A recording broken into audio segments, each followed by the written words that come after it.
Oi, gente, tudo bem? Hoje eu pretendo fazer um resumo bem rapidinho falando sobre a história do Brasil. Desde que a corte portuguesa veio pra cá até Revolução Pernambucana e independência do Brasil, 7 de setembro e tal.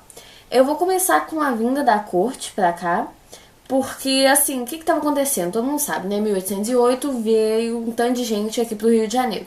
Mas o que estava acontecendo na Europa? Napoleão estava conquistando todos os países e tudo mais, e ele não estava conseguindo conquistar a Inglaterra. Então, o que ele fez? Ele decretou o bloqueio continental à Inglaterra e proibiu todos os países da Europa a comercializarem com a Inglaterra. E aí, nisso, ele não estava ligando muito para Portugal, não. Ele não tinha conquistado Portugal, não tinha interesse em Portugal. Mas aí ele começou a olhar para Portugal e decidiu ameaçar Portugal caso ele não parasse de comercializar com a Inglaterra. Então, Portugal começou a ser pressionada pela França e pela Inglaterra para transferir a corte, para fugir.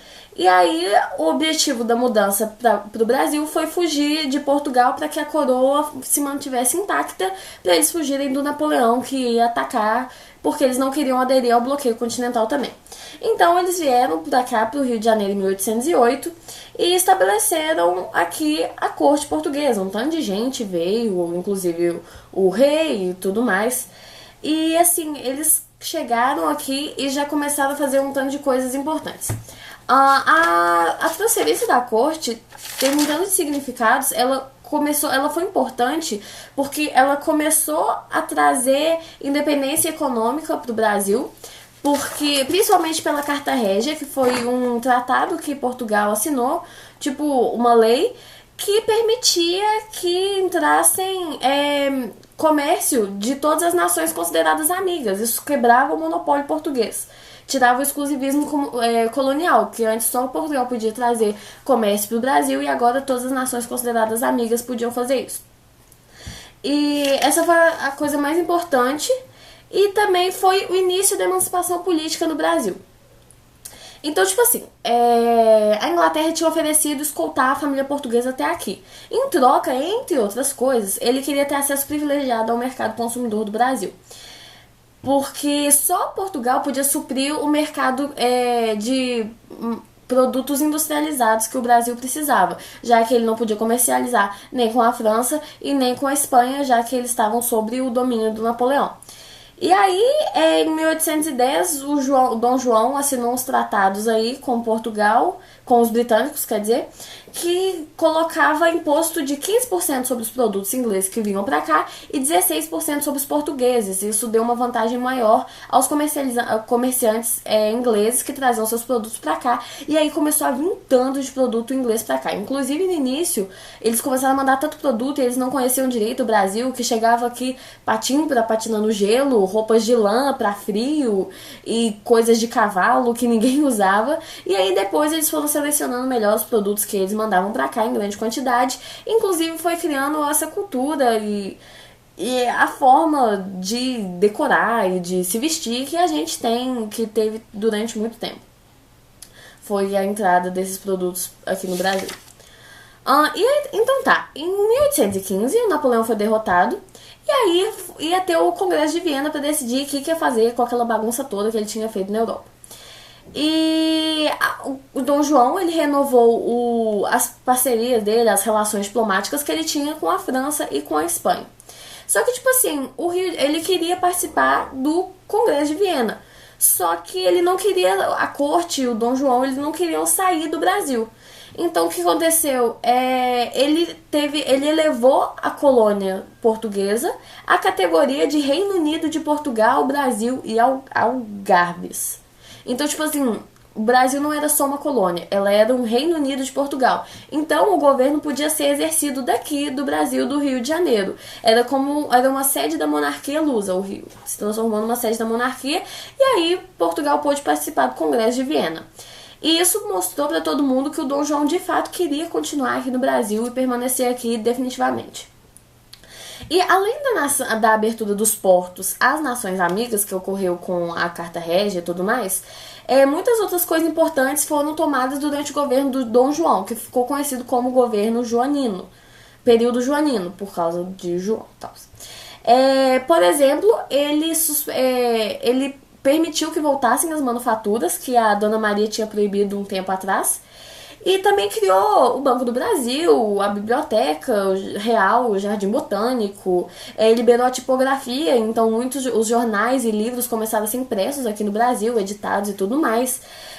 Também chamou um monte de artistas franceses para vir aqui retratar o Brasil como que era, tanto que a maioria das imagens que tem nos livros de história sobre o período joanino e a vinda da corte foram feitas por esses artistas. E também veio a missão artística e tudo mais, e vieram um monte de naturalistas de diversos países e tal para estudar a flora e a fauna do Brasil. Então até aí tudo bem. Em 1817 teve a Revolução Pernambucana. O que estava acontecendo? Quando a corte portuguesa veio para a América, a população mais pobre de Pernambuco e tal estava com esperança de um período de prosperidade, assim. Mas ao contrário disso, a necessidade de aumentar os impostos para manter a coroa aqui, a corte aqui no Rio, fez com que as pessoas ficassem descontentes, porque elas estavam pagando mais imposto e tudo mais. E ainda teve seca em 1816, que afetou a economia açucareira e a produção de alimentos. Tava tendo fome, tava tendo seca, tava ruim a situação lá. E aí, tava ruim a situação, estavam tendo ideias liberais difundindo por aí. Também tava tendo um conflito entre brasileiros e portugueses naquela região. E aí tá. Mas o que fez estourar essa revolução de fato foi um episódio meio esquisito que teve em 1817. Tipo assim, o governador de Pernambuco prendeu uns militantes que ele achou suspeito de serem revoltosos e estarem lá planejando alguma coisa. E aí, um dos militares que tinha sido preso matou o comandante dele, e aí começou um motim que foi se espalhando pelas ruas de Recife, e todo mundo começou a brigar, e aí foi uma doideira. E aí os manifestantes, tipo assim, eles estavam por cima dessa situação e acabaram plantando um governo provisório, onde é hoje Paraíba, Alagoas, Rio Grande do Norte, e criaram tipo uma república. E eles queriam elaborar tipo uma constituição. Eles inclusive chegaram a pedir para Washington e para Londres reconhecerem a emancipação deles de Portugal, mas eles não reconheceram. E aí tá. Mas as lideranças do movimento se dividiram quando eles estavam tentando decidir se iam ou não abolir a escravidão. E além disso, eles estavam enfraquecidos porque os outros países não reconheceram a independência deles. E aí a coroa foi reprimir o movimento violentamente, mataram um tanto de gente, prenderam um tanto de gente. E assim terminou essa breve revolução. E teve participação da elite e participação popular, inclusive. Enfim, tava aí. E aí, já estamos caminhando assim para a independência já. O que estava acontecendo? Em Portugal, tava tendo uma confusão danada que ficou conhecida como Revolução do Porto. Resumindo a história, tava uma doideira, eles estavam querendo diminuir o poder dos Bragança, estavam questionando se eles deveriam continuar no poder, estavam querendo criar uma constituição e principalmente eles estavam querendo que o Brasil voltasse a ser uma colônia como ele era antes da coroa da corte vir pra cá. E o Brasil estava bem revoltado com isso. E aí o Dom João decidiu voltar para Lisboa. E ele voltou para Portugal e deixou aqui no Brasil o filho dele, o Dom Pedro, que era o herdeiro dele, como príncipe regente. E aí, ele deixar o filho dele tinha como objetivo deixar tipo uma figura de autoridade para ele controlar as províncias e para que o Brasil não se fragmentasse, para que permanecesse unido. E aí, nesse meio tempo, começou a ter pressão tanto do governo português quanto do próprio Dom João para que o Dom Pedro também voltasse para Portugal. E aí o Dom Pedro ele recebeu uma representação de mais de 8.000 pessoas do Rio de Janeiro e todo mundo estava querendo que ele permanecesse aqui na América. Então, no dia 9 de janeiro de 1822, ele decidiu que ele ia ficar aqui no Brasil mesmo e esse dia ficou conhecido como Dia do Fico. Então, enquanto os caras da corte portuguesa queriam uma monarquia constitucional para Portugal baseada nos princípios liberais, eles também queriam que o Brasil voltasse a ser uma colônia. E isso deixou o pessoal aqui muito aborrecido. Eles não queriam, de forma nenhuma, voltarem a ser uma colônia. E aí os movimentos, tipo assim, essa ideia de emancipar de Portugal começou a ganhar corpo, principalmente no Rio de Janeiro. E aí o Dom Pedro I convocou eleições provinciais para compor uma Assembleia Constituinte para o Brasil. Isso mostrou que ele estava realmente disposto a enfrentar Portugal e realmente se emancipar.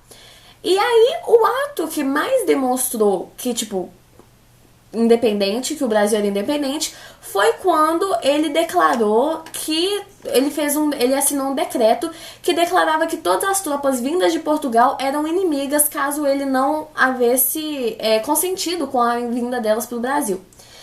E então tem tipo 3 datas que poderiam ser consideradas como a independência do Brasil, que foi a criação da Assembleia Constituinte, foi esse decreto que declarava as tropas de Portugal como inimigas do Brasil, e o famoso grito do Ipiranga, que foi no dia 7 de setembro.